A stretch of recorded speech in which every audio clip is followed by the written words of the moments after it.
Hello, and welcome to this week's yoga class.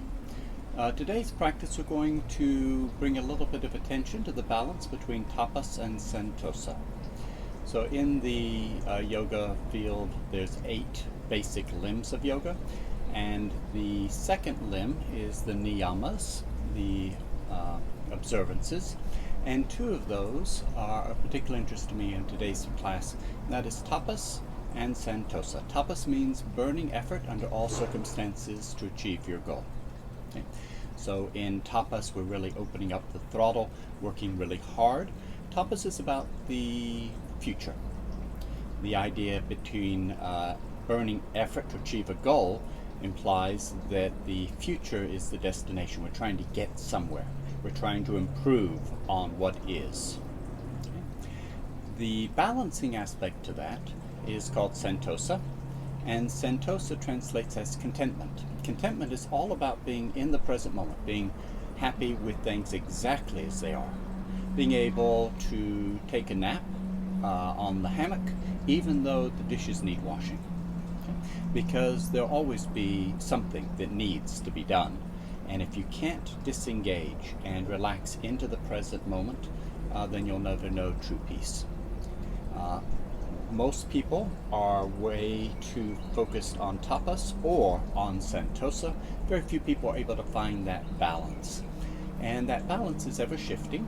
There are times in life when you are called upon to shift into tapas, but there are also times where santosha, when contentment is the appropriate response to a situation.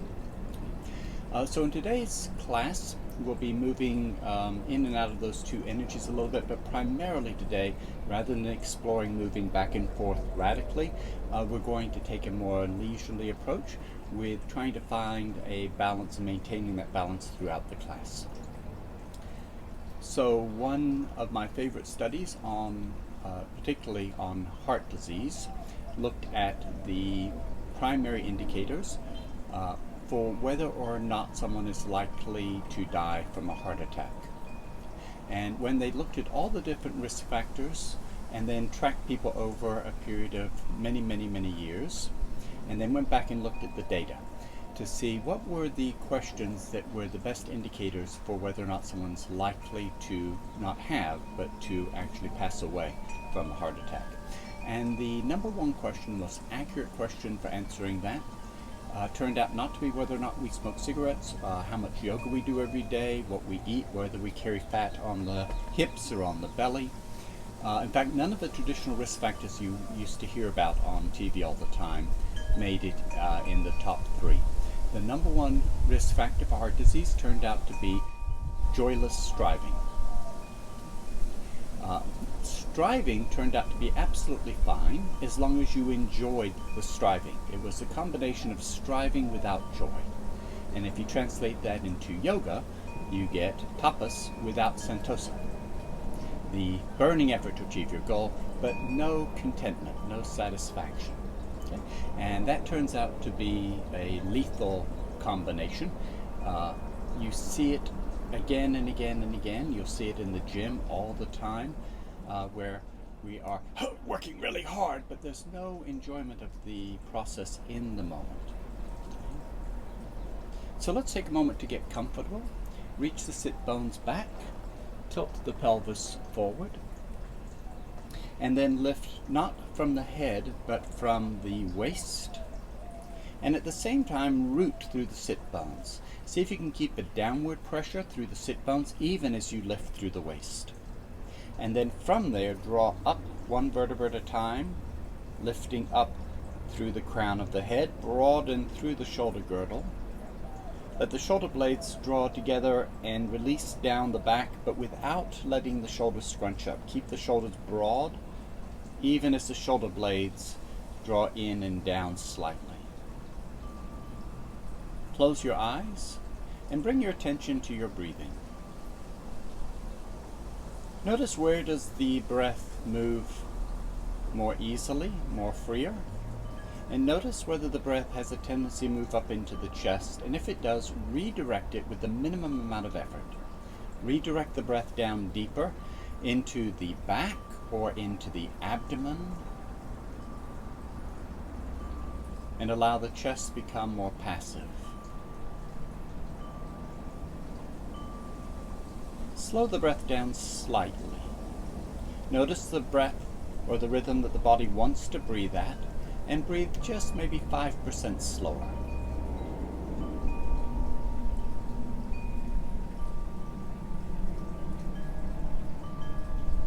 Especially slowing down the exhale a little bit more. That'll have a calming effect on the nervous system. As you're doing that, begin relaxing your face, your forehead, your eyebrows, your eyelids, the eyeballs, the jaws, the lips, the tongue, the mouth. And then very delicately begin to just float your head a little to the left or a little to the right. Noticing, not trying to correct or fix anything, just noticing where there are kinks, where there's restrictions or adhesions. And just feeling your way around the edge of those so you explore your maximum range of free movement without pushing into discomfort. As you're doing that, keep coming back to the exhale with each exhalation, relaxing, softening, especially the eyeballs, the space behind the eyeballs, the root of the tongue.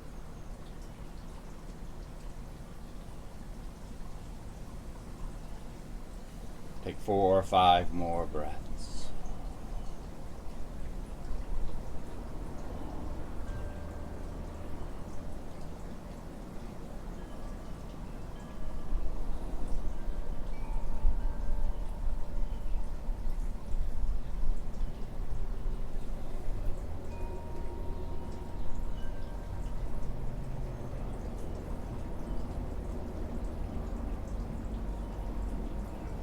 Coming back to center, opening your eyes. So when we are engaged in any process, whether it's our yoga practice or anything else, the balance between tapas and santosha is critical. The idea that by working harder and harder and harder we get better results is one of the great fallacies. What we get instead is frustration, we make mistakes, all kinds of things start to tighten up around us. The universe begins to actually resist us. Use an analogy. If you're driving on a freeway and the traffic is moving at 50 miles an hour and you're trying to go 85, you're going to meet resistance. Okay? And chances are you may get there quicker, you may not get there at all. That's the downside to pushing into that tapas too much. On the other hand, if you're going 35, you're also putting yourself in danger. There's a perfect speed to be in flow with the freeway. And the same is true with anything that you're doing. There's a perfect amount of effort to bring in. Too little, we don't maximize our productivity, but also too much, and we begin to lose productivity. And the same thing is true in our yoga class. So let that be your focus for today's class, trying to find that perfect balance between effort and enjoyment, contentment. Remember, the number one indicator for heart disease, joyless striving. So let's see if we can bring just a little bit of striving in, but let our emphasis be on enjoyment, even enjoying the striving itself. When you're ready, leading with the right shoulder blade, lift, and then from the shoulder blade, draw the shoulder blade in and down, and let the shoulder blade draw the shoulder back. And as you start to draw the shoulder back, begin lifting through the chest and continuing to rotate. Find the floor with your fingertips. Cross your left hand over the right knee. Lift, broaden, expand, and rotate.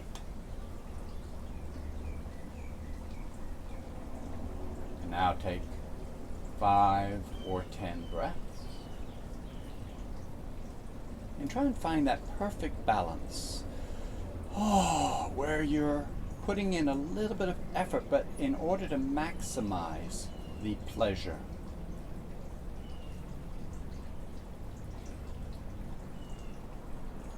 Two or three more breaths.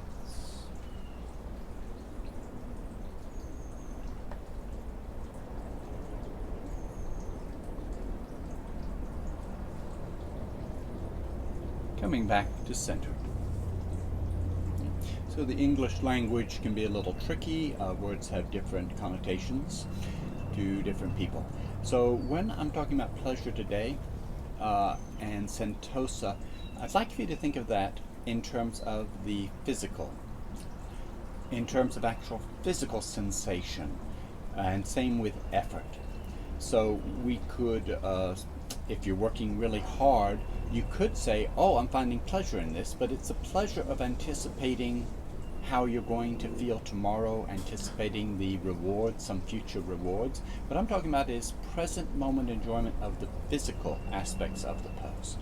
With your left shoulder, lift, draw the shoulder blade around and down, find the floor with your fingertips, cross the right hand over, lift, expand, broaden, and rotate.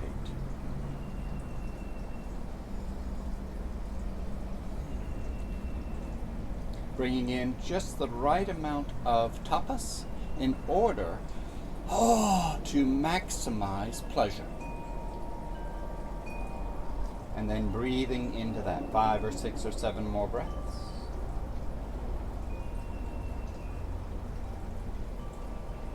Measure success not by how far you rotate, but by the quality of the sensations. And the absorption of your attention in those sensations. Take a breath or two.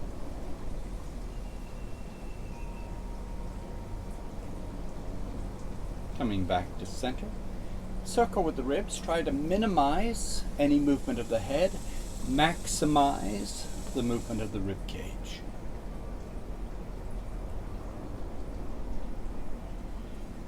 Reverse directions.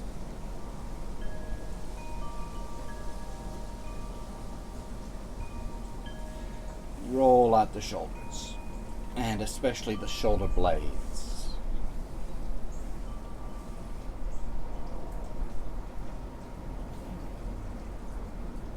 Side stretch. Take your right fingertips to the floor. Float the left arm. Now, as you raise your left arm, there may be a tendency to kind of let the kidneys drop back and to slump a little bit. So, as you're raising the arm, bring the navel forward, lift the chest forward and up, and then take not the hand, but the inner armpit, or even better, the shoulder blade back. Chest forward and up, shoulder blade back. And then from here, flare the left rib cage, and walk the right hand away slightly.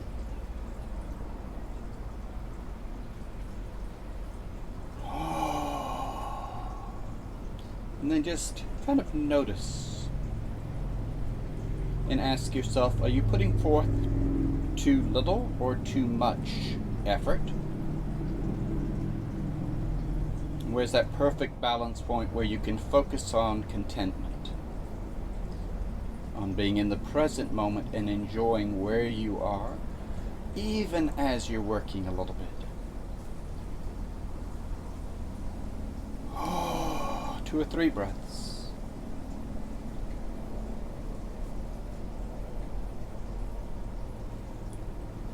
One more breath.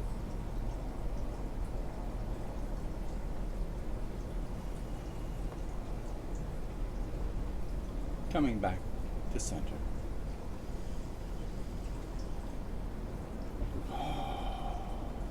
Second side. Take your left fingertips to the ground. Float the right arm. Again, take your chest forward and up, and take your inner armpit back. If you have the awareness, you can draw the shoulder blade down and back, and lift the chest forward and up. Walk the left hand away a little bit, flare the right rib cage. Try to reach not with the right fingertips, try to flare the ribs themselves.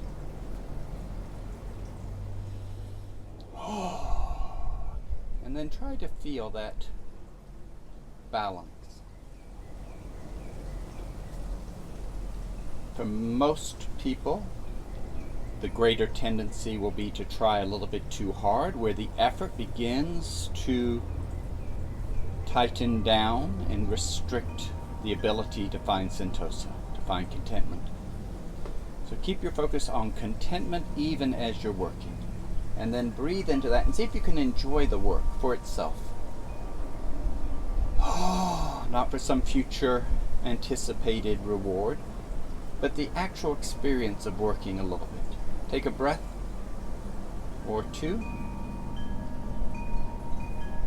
Coming back to center, circling with the ribs. And reversing. And then rolling out the shoulder blades.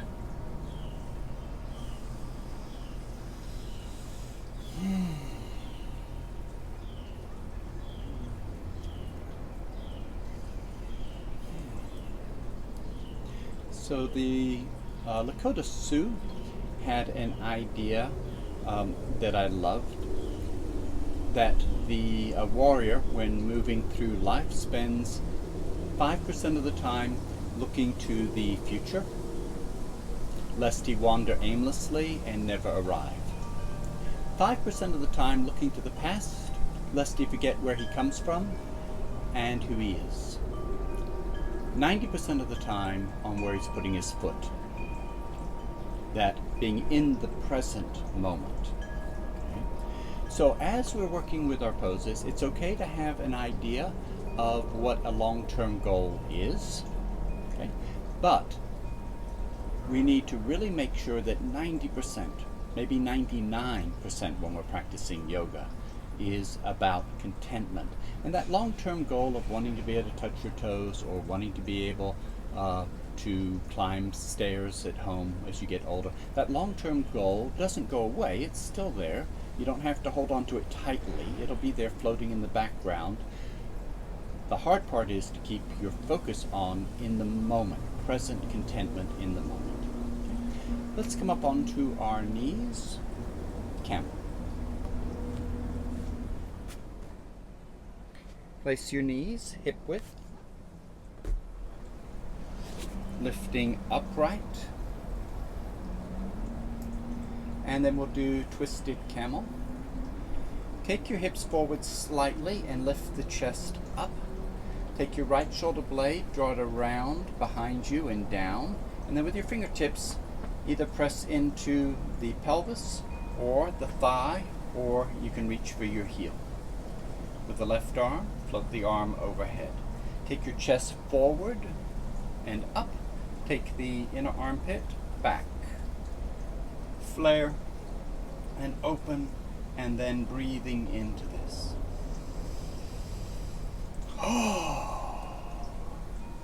And again, coming back to that balance. What's the perfect amount of effort that increases our ability to enjoy the pose? Couple more breaths.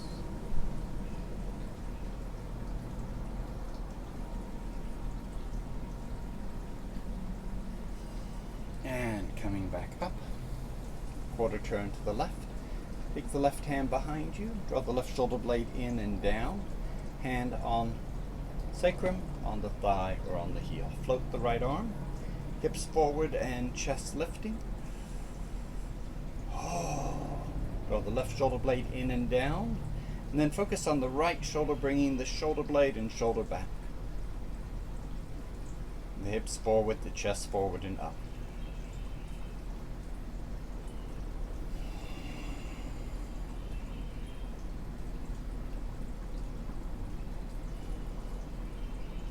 Couple more breaths.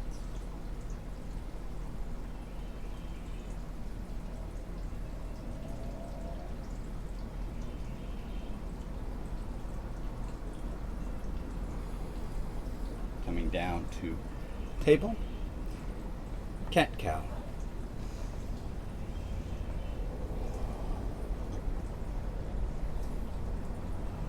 As you breathe in, lift the tailbone, open the belly, open the chest, look up. As you're breathing out, tuck the tailbone, round, low back, mid back, upper back, tuck the chin.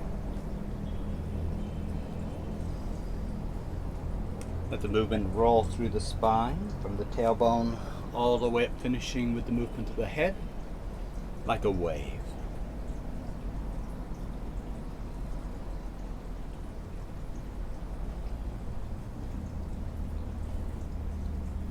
And back to neutral. Now improvising. Move one hand out to the side and forward or backward a little bit, and then bend one elbow or the other or both, and begin to move in a more free form, intuitive, undulating movement. Try to focus on the sensations you're creating. Occasionally reposition your hands or your legs.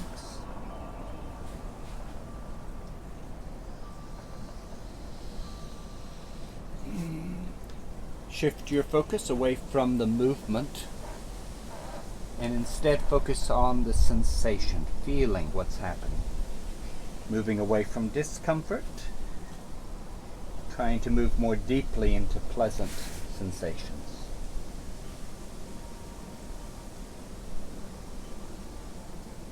Two or three breaths.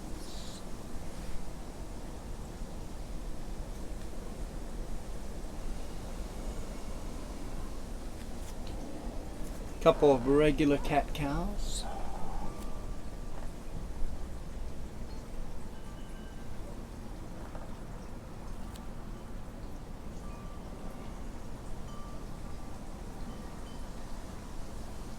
And back to neutral. Gonna add a leg lift. Pick your right leg, reach it back, lift it up a little bit, look up slightly, shift your chest forward, and then try to lift the leg, and lengthen, expand to maximize the pleasure in the effort itself. And again, the physical pleasure. Set the knee down, round the back, exhale. Come back to neutral. Float the left leg back and up a little bit. Now this time, use less tapas. Lift the leg a little more lazily. Notice how that feels. Then, bring a little bit more effort into lifting the leg, just a little bit, reaching the chest forward. And then focus on creating healthy, pleasant sensations. Working just hard enough. That it feels good. One more breath. Set the knee down, round the back. Couple of cat-cows.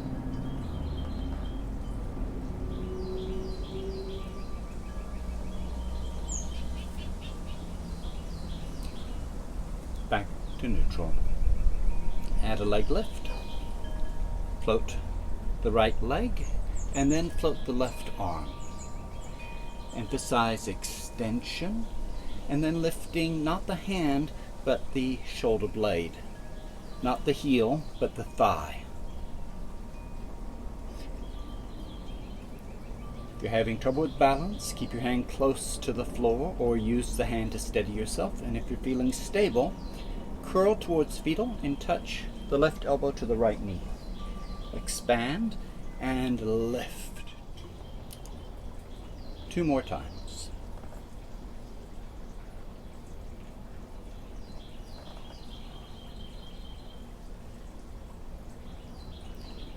Coming back down, cat-cow.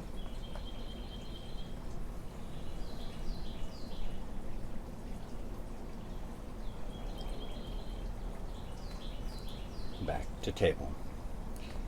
Left leg, right arm. Again, if you're wobbly, keep your fingertips close to the floor. If you feel stable, extend. Lift the right shoulder blade, the left thigh.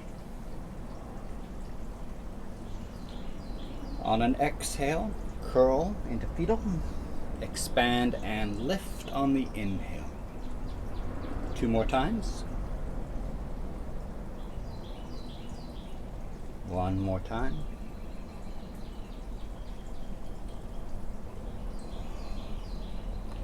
Set your knees a little wider than the rib cage. bring your feet closer together. Begin to sink your hips back. Walk the hands out away from you, coming into a gentle child's pose. Any variation of child's pose is fine.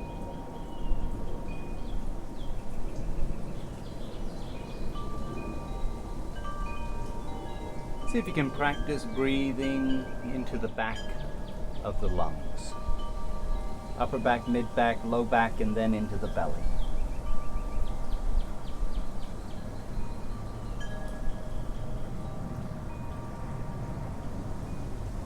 Three or four more breaths.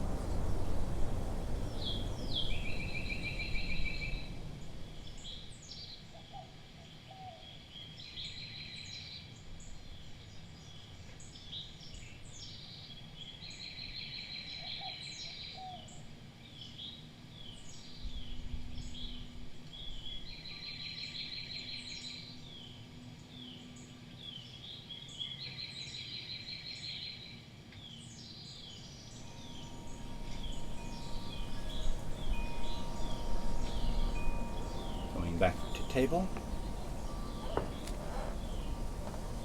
Tuck the toes.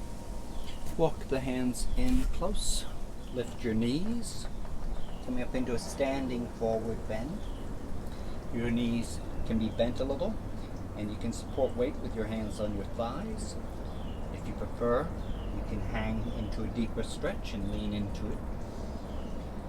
With both knees bent ever so slightly, bend the left knee a little more, and then on the right leg, try to create a pleasant, healthy stretch.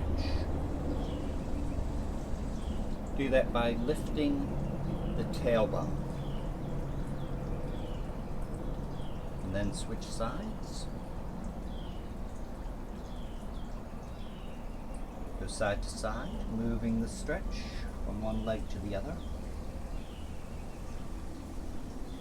Avoid the temptation to emphasize tapas, to start focusing on trying to get somewhere with the stretch, and instead emphasize Santosha, contentment, finding pleasure with where you are. 3 or 4 more breaths. Stretch the exhale.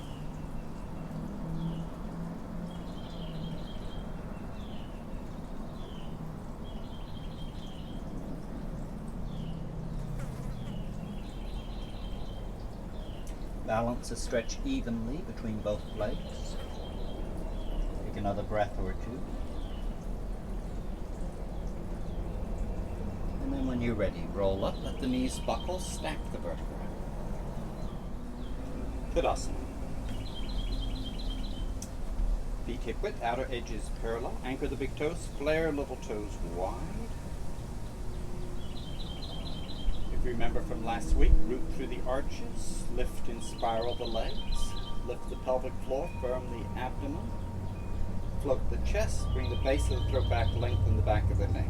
If you're new to these actions, don't try too hard, and if you go back to video number 11 in the series, it'll go into those processes and let you practice.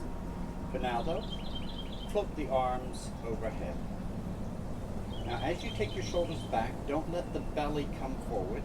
Keep drawing the navel back and up, and keep lifting the chest as you take the shoulders back.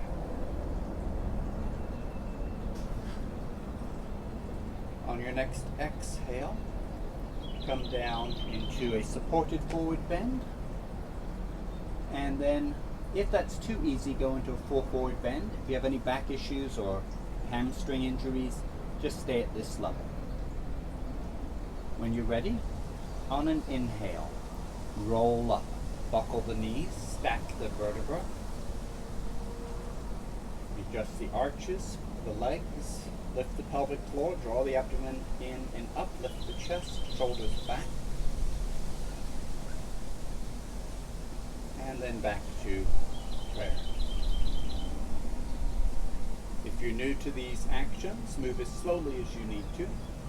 Hold as long as you need to figure it out. Otherwise, begin working with the flow of your breath with the Vini Yoga Sun Salutation. On the inhale, sweep up. Forward bend on the exhale. Roll up, buckle the knees, stack the vertebrae, float the arms overhead as you finish breathing in. On your own, continue.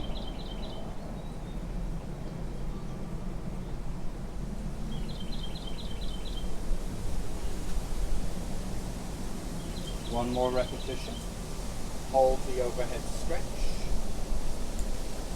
Lift the left heel, flare the right ribs. Lift the right heel, flare the left ribs. One more time either side. Float the arms down, coming back to Tadasana.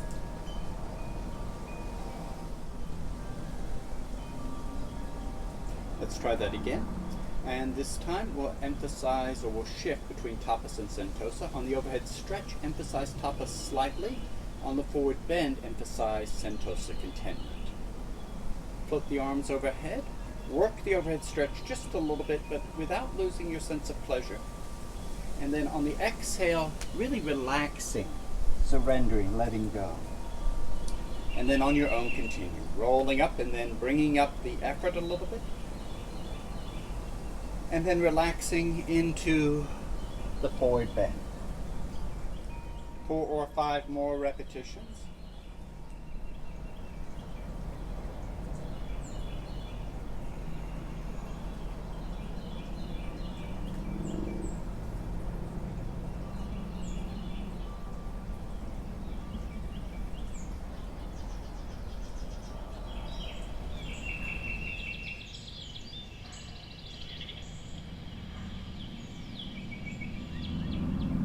Your next overhead stretch, hold.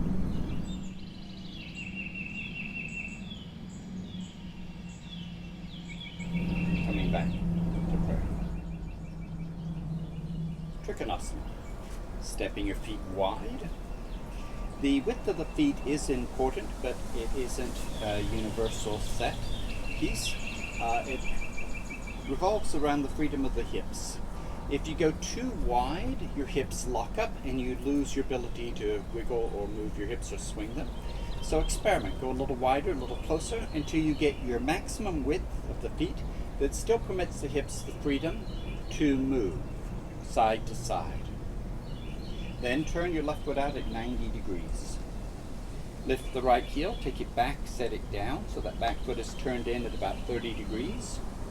If you remember how to spiral the left leg, go ahead and engage that spiral and then shift your hips to the right. Tilt the pelvis. Now we want to maintain the integrity of the spine, so we don't want to collapse in order to get your hand further down. Instead, we want to focus on keeping the lower rib cage nice and long. And to do that, we have to move the hip and the shoulder in opposite directions. So the hip reaches to the right, even as the shoulder extends to the left. Then lower not your shoulder, but your lowest rib. When you start to pick up a stretch in your quadricep, or in your hamstring rather, that's as far as you want to go. Then adjust until that stretch you're feeling feels healthy and pleasant, not straining. The right hand can rest on your hip, or you can float the right arm out. And then if you can rotate your head comfortably, turn your head to look out past the fingertips.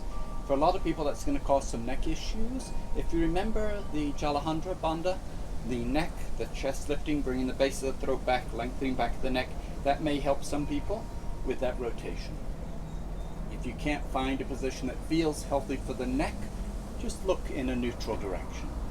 2 or 3 more breaths. Try to expand everything. And again, try to balance between effort and contentment. 2 or 3 breaths.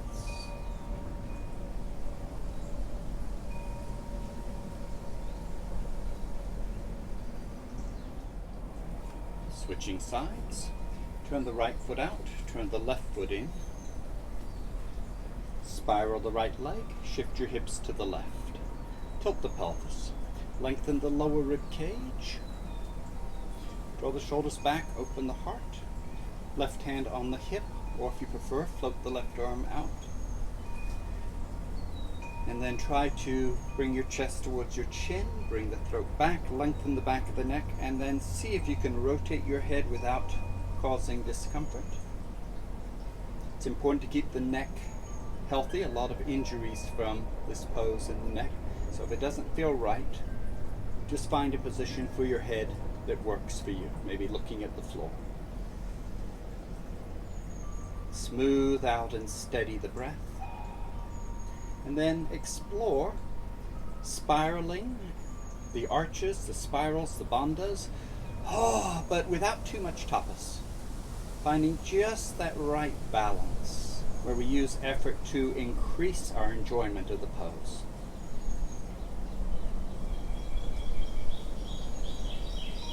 Take a breath or two.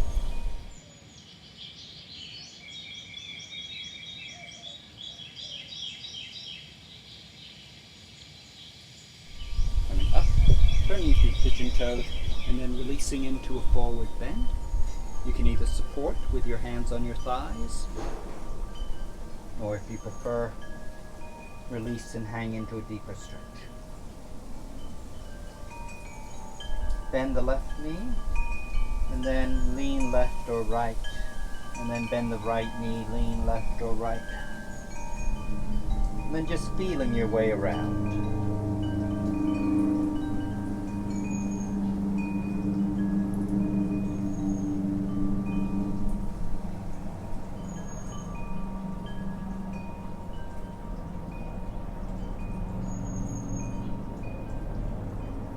Stepping your feet together and rolling back up to standing.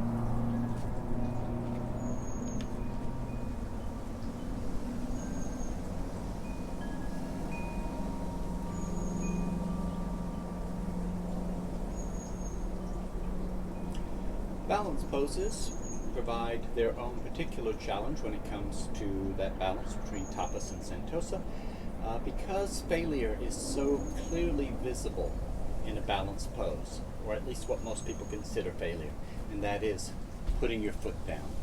And the horror of being the first person in class to put your foot down is so great that people end up just diving in to tapas, fighting with the pose, wrestling with the pose, especially on the days when the balance isn't good.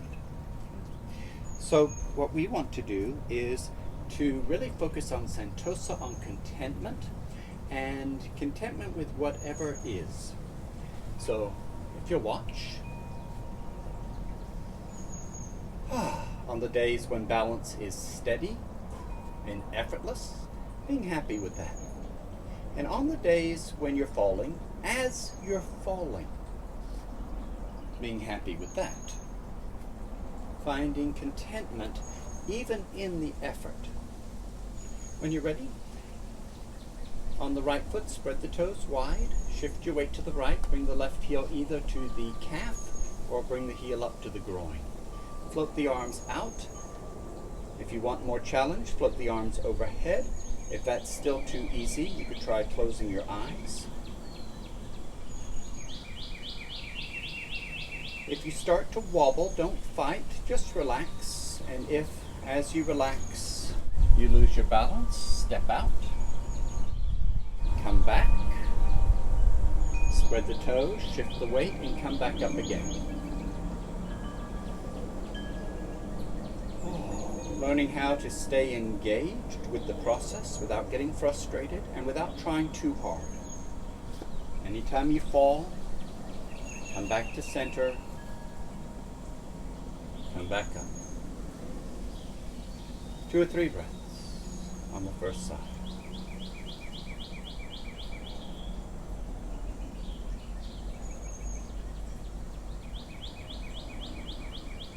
Float the arms down, release, step out, spread the toes on the left foot, shift your weight to the left. If you are struggling, keep your big toe on the ground. Or you could reach out and touch a wall to steady yourself. Or pick a dristi, a focal point, for your eyes to hold on to. Whatever it takes for you to be able to come into this pose and enjoy the process. Notice if you start fighting to hold the pose. And let go of some of that tapas, even if it means stepping out. But don't quit. Stay engaged. Every time you step out, center yourself, focus, and then come right back up and re-engage. Learning how to stay engaged with something that's difficult without struggling.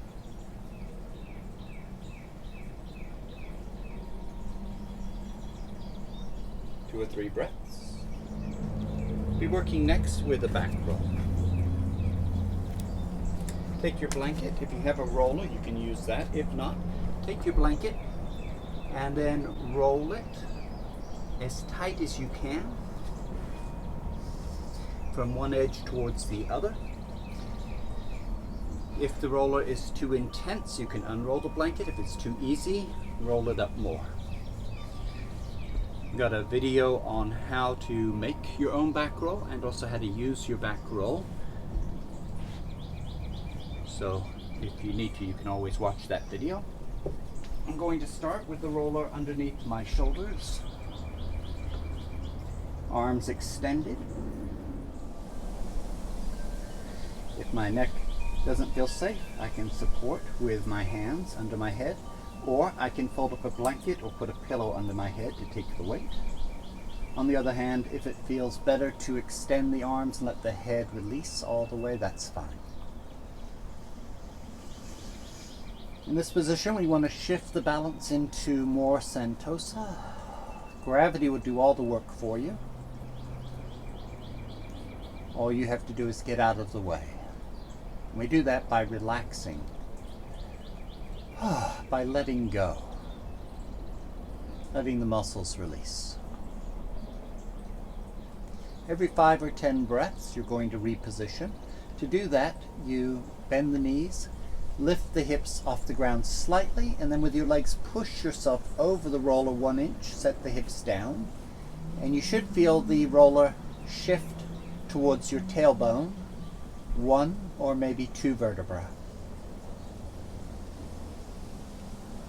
Then focus on relaxing into the new position. If you hit a spot where it becomes more challenging to relax, unroll your blanket enough that you can. On the other hand, if it gets too easy, roll the blanket up thicker. Take a breath or two, and then when you're ready, reposition. We'll go for 3 more minutes.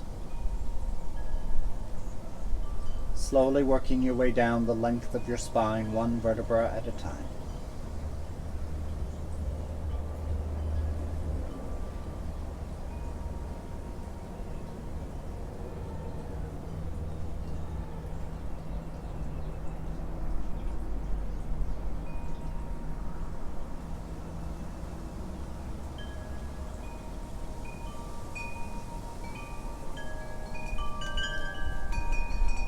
Take a couple more minutes.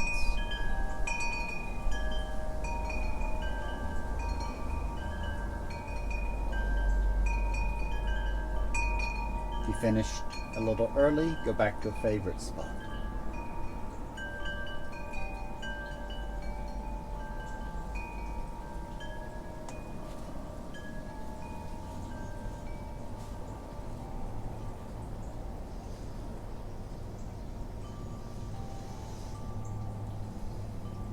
Ten or 15 more breaths.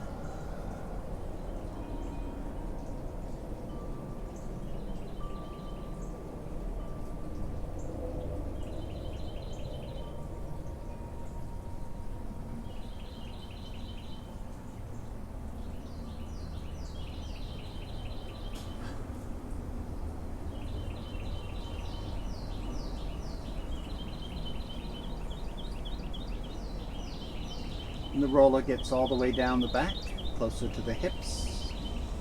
Lift the hips, and then with your hands, pull the blanket out from under you. Set it to one side, and then draw your knees into your chest as you rock side to side. Hug the knees in a little tighter. Take a breath or two.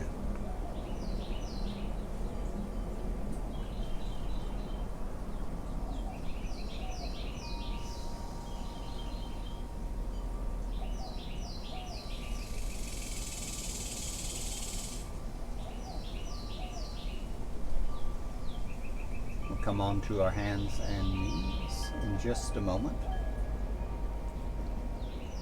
for downward facing dog. But first, take just a few moments to engage your abdominal core. If you remember the bandhas, you can lift the pelvic floor. Mula Bandha, engage the abdomen. Uddiyana Bandha, engage Jalahandra. Those of you that missed that workshop, think about pressing the kidneys down and then drawing the intestines up under the rib cage. Interlace your fingers behind your neck and then lift your shoulders up just enough that you're getting a nice workout without struggling. Now a little emphasis on tapas, but without losing Santosha. Can you work a little bit here? But enjoy the work. Be sure not to pull on the head. The hands are supporting the neck without pulling. Any leg variations you want to work with are fine. 4 or 5 more breaths.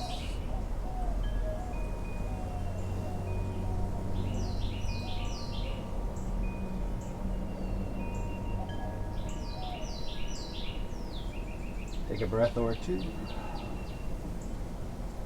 And then release back to the floor. Draw the knees in. Take a breath to relax. Stretch the exhale.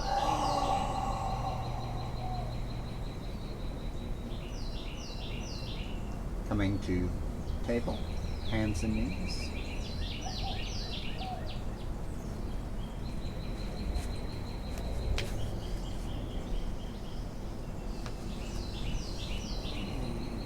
Setting up now for downward facing dog.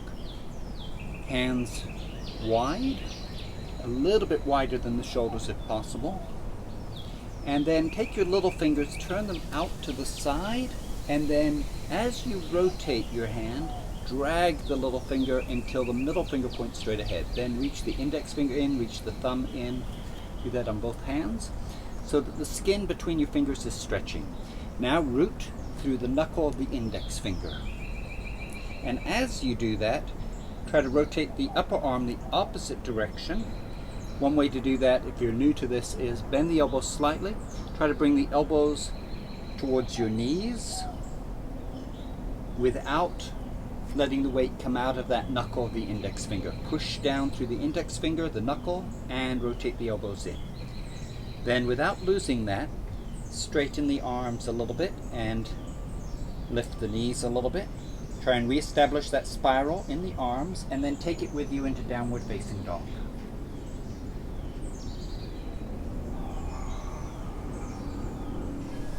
Try to take your chest through towards your feet. Float your shoulder blades away from your feet. Bend the left knee, reach through the right heel. Bend the right knee, reach through the left heel. And then as you do that, see if you can lift the arch. As you reach down with the heel, lift the arch up. And then switch legs. If this is difficult, just keep practicing one leg at a time. And if that feels natural to you, do both legs simultaneously. Pull the chest towards your feet, float the shoulder blades away from the feet, spiral the arms, spiral the legs. And then notice, coming back to table. And then notice, did you hold on to Santosha? And for some people, you'll notice it's incredibly easy to forget the part about enjoyment, to shift into that work mode so far, so quickly, so easily. It's so familiar that it can be difficult to remember. So let's try that again, but this time, even with the effort, put the effort in service of the enjoyment. When you're ready, downward facing dog.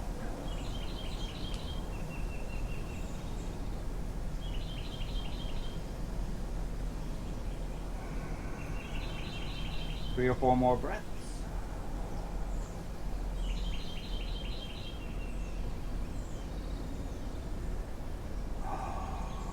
One more breath.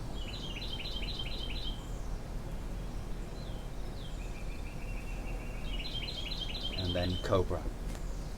As you come down to the floor, try to lengthen, reaching the ribs away from the hips. Start with your forehead on the floor. Position your hands well behind the shoulders, wrist under the elbow. Press the tops of the feet into the floor until the knees start to lift. Shrug the shoulders, lift the shoulders, squeeze the shoulder blades together and down, reach the chest forward. And then coming up, Cobra's another pose where we can forget the enjoyment in favor of effort. So come down a little bit and then roll the shoulders, lean a little left, lean a little right, push one foot down more than the other. Come into it as lazily as you need to be able to kind of relax into the effort where you're working, but you're also relaxing. Then breathe.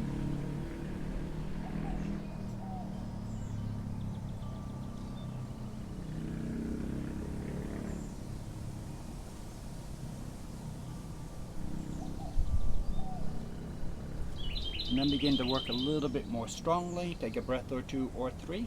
This is our last work for the back muscles. We'll do one last downward facing dog when you're ready.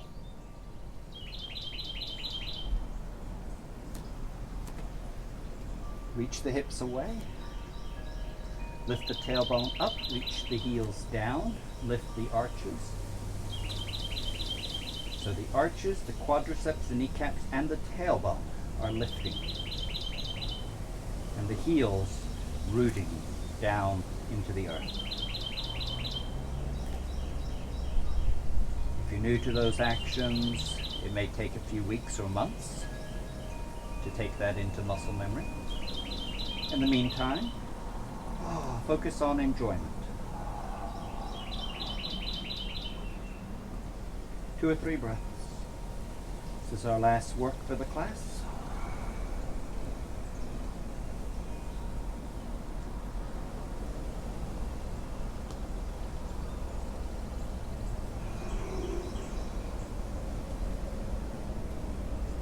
Pigeon pose when you're ready.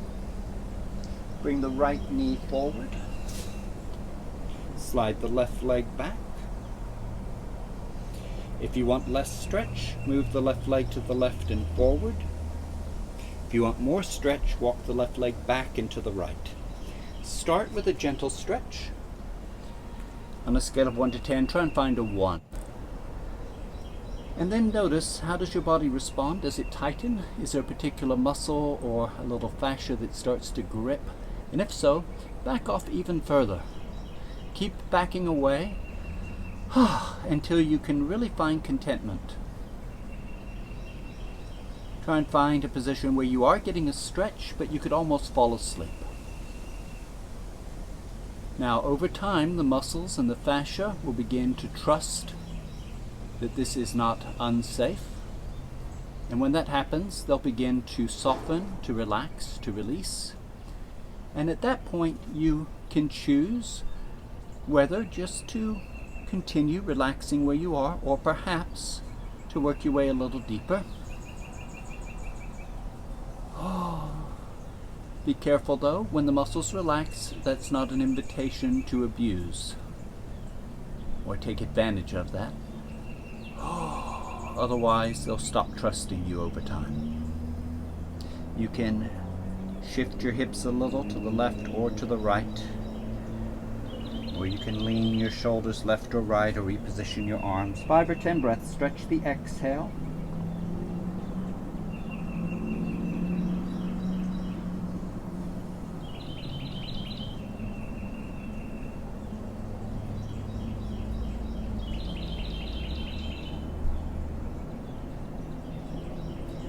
Noticing how your body's responding and adjusting. 4 or 5 breaths.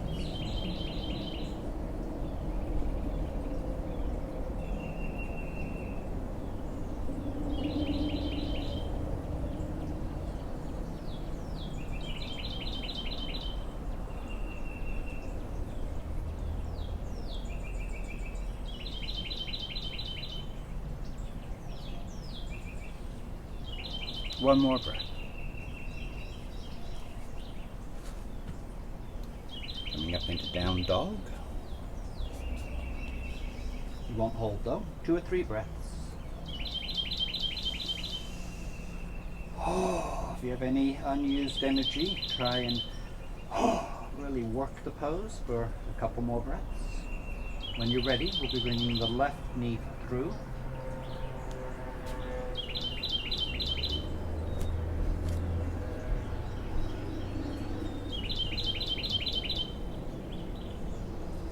Start gently, then relax, then work your way deeper.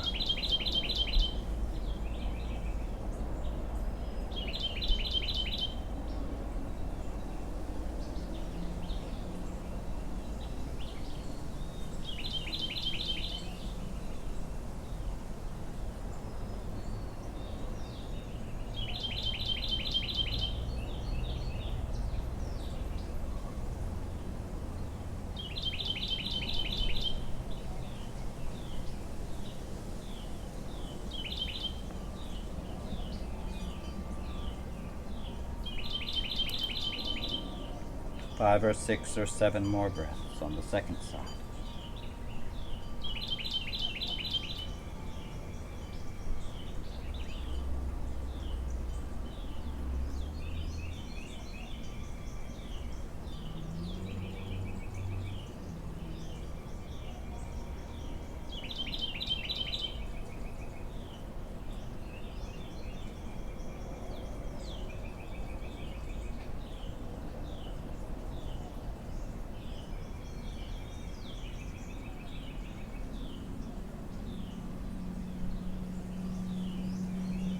Breath or 2.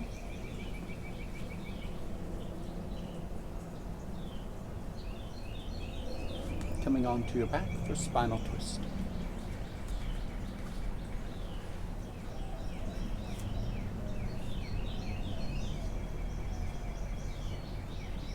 If your low back is unstable, or if you're a little tight on twisting poses, bring both knees to your chest.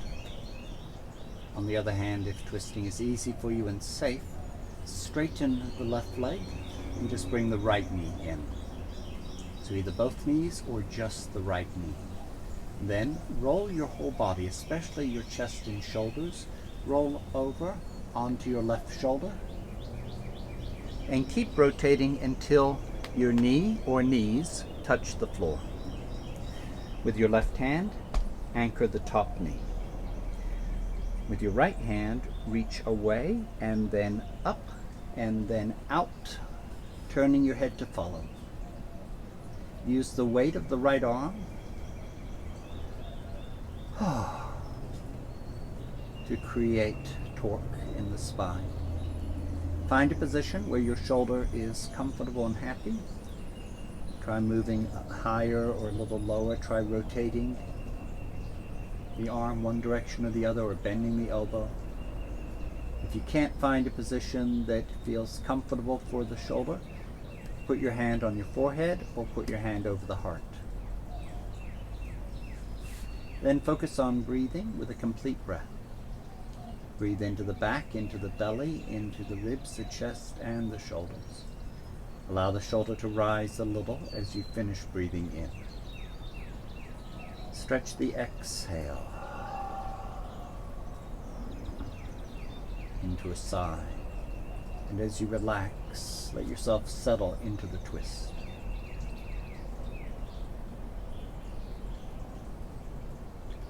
Five or 6 or 7 more complete breaths.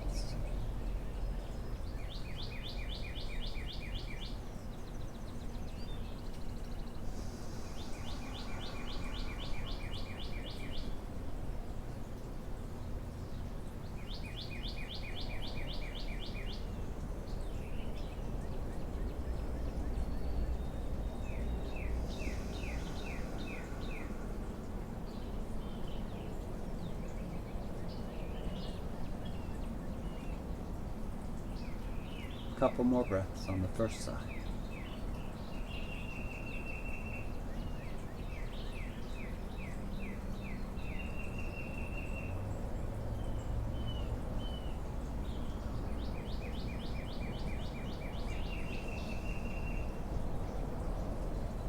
switching sides.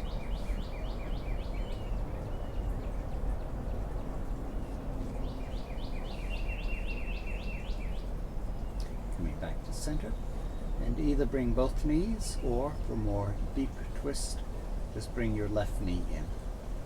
Hug your left knee or both knees, and then roll to your right, rolling onto your right shoulder. Keep rolling until the knee touches the floor. Hold it down with the right hand. With the left hand, reach away, and then up and out, opening into a twist, turning your head.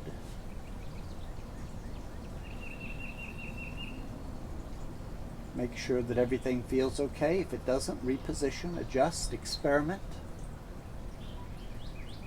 Until you find a position that you really can relax into.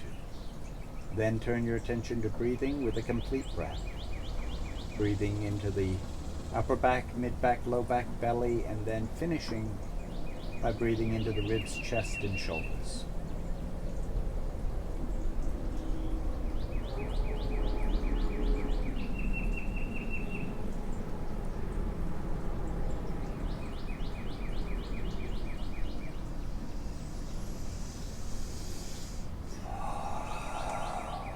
Feel the shoulder rising a little as you finish breathing in. Let the right arm get heavy as you breathe out.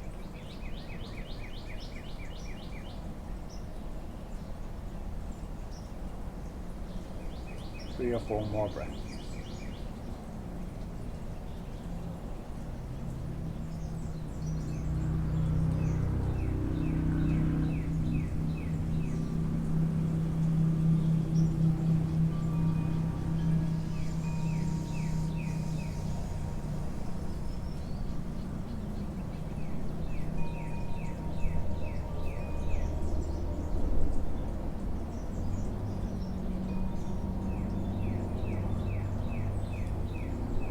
Finished.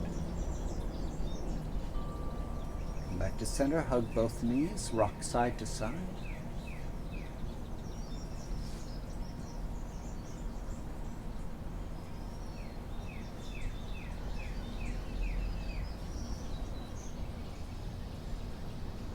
And then coming into Shavasana. Take a moment to make any arrangements you need. If you need support for your neck, you can put a rolled up blanket, unroll it partially and put it under your neck. Or you can fold up some blankets and put them underneath your thighs or your knees. Whatever you need to do to be completely comfortable. If you don't have a blanket, or if it's not big enough, you can bend the knees and keep them bent.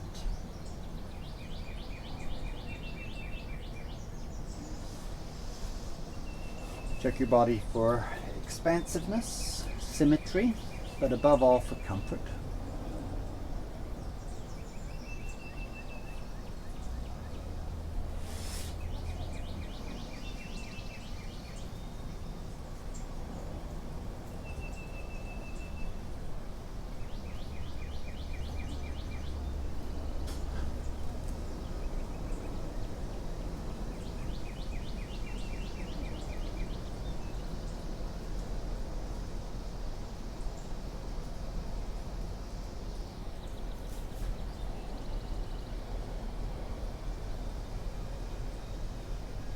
In this position, our focus is almost entirely on Santosha, contentment. It's just the barest thread of tapas, just enough that we maintain awareness and direct our attention without falling asleep. Relax the face, the jaws, the lips, the tongue, the mouth. Fingers, hands, arms, and shoulders. Feet, ankles, calves, knees, and thighs. Loosening hips, relaxing the body.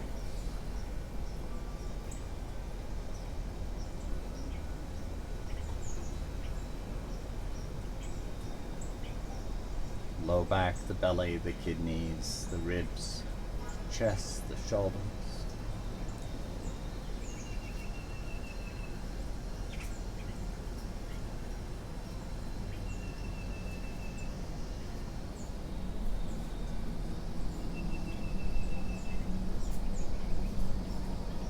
back of the neck and soften the throat.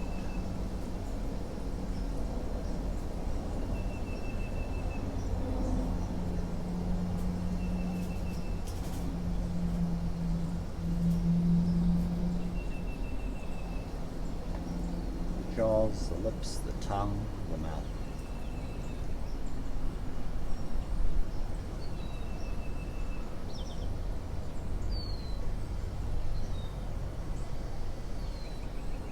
Soften the space behind, beneath, and around the eyes, letting the eyeballs melt into the back of your head.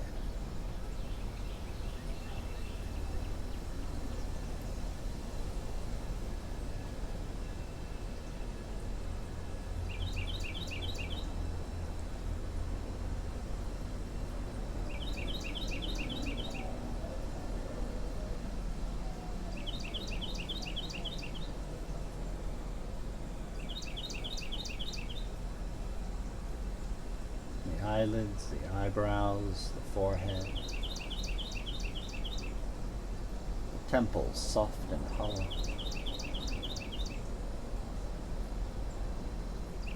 the scalp, and the crown.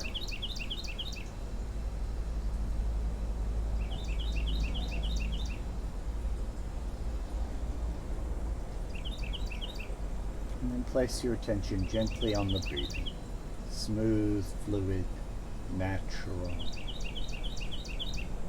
and slow.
Now slowly, lazily begin to yawn, stretch.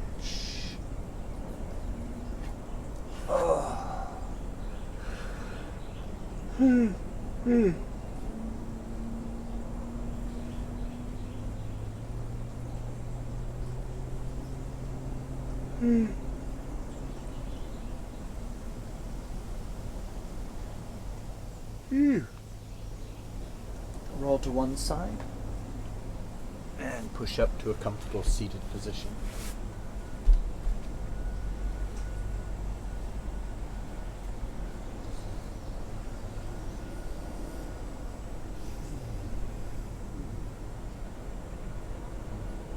So many years ago, my father had bought some land in East Texas, and he built about a 4-acre lake, dam 200 feet long, 60 feet high, 5 Caterpillar tractors working to build the lake.